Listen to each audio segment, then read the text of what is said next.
Welcome to తొలి వెలుగు. వేరే కులానికి చెందిన యువకుడిని ప్రేమించింది ఓ యువతి. ఇద్దరు పెద్దల్ని ఎదిరించి పెళ్లి చేసుకున్నారు. చట్టం ప్రకారం మేజర్లమని, తమ ఇష్టంతోనే వివాహం చేసుకున్నామని పోలీసులకు కూడా చెప్పేశారు. కానీ కథ అక్కడితో ముగియలేదు. ప్రేమను అంగీకరించని కుటుంబ సభ్యులు ఏకంగా సినిమాను తలపించేలా యువతిని తీసుకెళ్లారు. ఈ ఘటన ఇప్పుడు తెలంగాణలో సంచలనంగా మారింది. రంగారెడ్డి జిల్లా యాచారం మండలంలో జరిగింది ఈ సంఘటన. ఇక నల్గొండ జిల్లాకు చెందిన వంశీ, ఆగపల్లి గ్రామానికి చెందిన తేజస్విని గత 6 ఏళ్లుగా ఇద్దరు ప్రేమించుకున్నారు.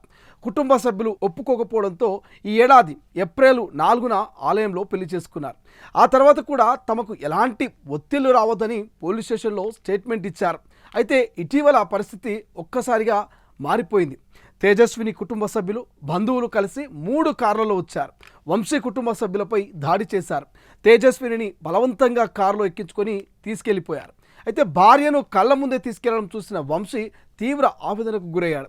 నేరుగా యాచారం పోలీస్ స్టేషన్కు వెళ్ళి వాళ్ళపై ఫిర్యాదు చేశారు.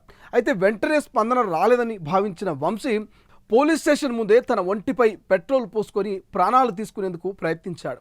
ఇది మరింత కలకలం రేపింది. సమయానికి స్పందించిన పోలీసులు అతన్ని అడ్డుకొని ప్రమాదం నుంచి తప్పించారు.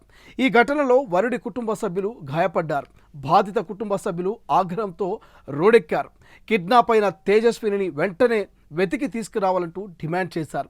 సాగర్ హైవేపై రాస్తారోకో కూడా నిర్వహించారు. దీంతో కొంతసేపు ట్రాఫిక్కు తీవ్ర అంతరాయం ఏర్పడింది.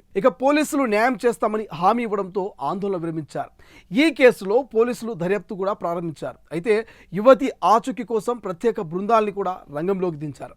కుల వివక్ష కోణంలో దర్యాప్తు చేస్తున్నారు. ప్రేమించిన ఇద్దరు మేజర్లు పెళ్లి చేసుకున్న తర్వాత కూడా వారి జీవితాలపై కుటుంబాలకు ఎంతవరకు హక్కు ఉంది?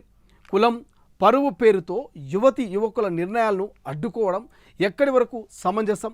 యాచారం ఘటన మళ్ళీ ఈ ప్రశ్నలను సమాజం ముందుంచుతోంది. ఈ వీడియో పైన మీ అభిప్రాయాన్ని కామెంట్ చేసే ప్రయత్నం చేయండి. మా ఛానల్ని లైక్ చేయండి, షేర్ చేయండి, సబ్స్క్రైబ్ చేసుకోండి.